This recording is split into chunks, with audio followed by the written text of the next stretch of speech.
계속해서 이어지는 러시아와 우크라이나의 공방전이 유럽에 새로운 바람을 불러일으키고 있습니다. 한때 대영제국이라 불리며 엄청난 군사력을 자랑했던 영국이 특단의 대책을 언급할 정도인데요. 최근 영국은 러시아의 침략 위협에 맞서기 위해 냉전 시대 이후 최대 규모의 국방비 증액과 전력 강화 계획을 발표했습니다. 게다가 유럽의 주요 국가들은 방위비 증액과 군사력 강화를 강조하며 나토 국가들의 국방비 지출 규모를 늘리기로 합의를 앞두고 있는데요. 그런데 이러한 유럽의 움직임이 한국 방산에는 절호의 기회가 될 수 있다는 분석도 나오고 있습니다. 과연 전력 강화와 군비 증강에 혈안이 된 유럽이 어떻게 한국에게 이익을 가져다 줄 수 있는지 밀리로그에서 파헤쳐보려 합니다. 얼마 전 영국은 최대 150억 파운드, 한화로 27조 원이 넘는 신규 예산을 통해 12척의 핵잠수함을 새롭게 건조하고 6개의 군수공장 건설과 7,000대의 장거리 타격 수단 확보 등을 진행하겠다는 계획을 공식적으로 발표하였습니다. 또한 신규 핵잠수함과 별개로 핵전력 또한 재정비하겠다는 것을 언급하며 영국군의 작전 능력을 언제든 전쟁이 가능한 수준으로 끌어올릴 것이라 말했는데요. 영국의 이러한 국방 투자는 냉전 시대 이후 최대 규모이며 영국 측은 이러한 조치를 통해 영국을 나토 내 리더로 복귀시키겠다는 포부를 드러냈습니다. 핵잠수함과 장거리 타격 수단은 둘째치고 핵전력까지 재정비를 언급했다는 것은 매우 특별한 상황입니다. 그만큼 유럽이 군사적 영향력을 확장하려는 러시아의 움직임을 두려워하고 있다는 것을 상징적으로 보여준다고 할 수 있는데요. 그리고 핵무장까지 언급한 유럽 국가는 영국만이 아닙니다. 영국에 앞서 프랑스도 이미 러시아의 군사 도발을 우려하며 핵무장에 대한 직간접적인 언급을 드러낸 바 있습니다. 프랑스는 지난 3월 라팔의 추가 도입과 공군기지 현대화 계획을 밝히며 유럽 해구산의 핵심으로 떠올랐습니다. 프랑스가 40대의 라팔을 추가로 도입하고 관련 공군기지를 현대화하는 데 투자할 예산은 한화로 무려 2조 4천억 원에 육박하는 금액인데요.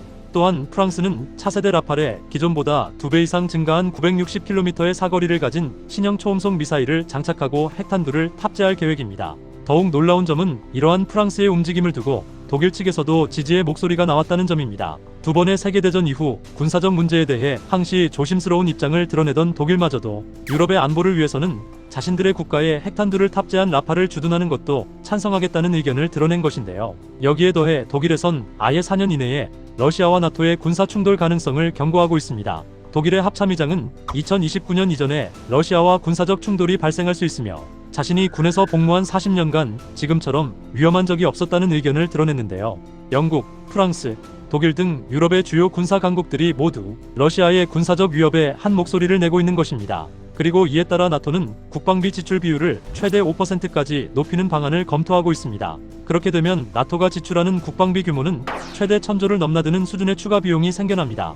또한 무기 구매에 사용되는 비용으로 한정해도 수백조 내외의 금액이 실질적인 수요로 창출될 것이란 전망이 나오는데요. 그리고 이것이 한국 방산에도 상당한 기회로 작용할 예정입니다. 현재 한국 방산의 유럽 시장 점유율은 약 2.2% 수준입니다. 이러한 시장 점유율을 그대로 대입하면 나토의 국방비 증가로 인해 한국 방산이 얻게 될 수익은 최소 10조 원 이상이 될 수 있으며 한국이 목표로 하고 있는 시장 점유율 5%를 달성하게 된다면 최대 23조 원 이상의 경제적 이익을 추가로 확보할 수 있습니다. 특히 올해는 폴란드와의 K2 전차 2차 계약을 앞두고 있으며 슬로바키아가 K2에 추가적인 관심을 드러내고 있어 전차 분야의 수출 증대가 가능한 상황인데요. 슬로바키아는 폴란드가 현지에서 생산하는 K2 전차를 도입함으로써 신속한 전차 전력 강화를 고민하고 있습니다. 폴란드와 슬로바키아 등의 나라가 한국 방산에 관심을 가지는 것은 역시 뛰어난 성능과 빠른 납기를 모두 충족할 수 있기 때문입니다. 현실적으로 자존심이 강하고 나름대로 방산 역량을 가진 영국, 프랑스,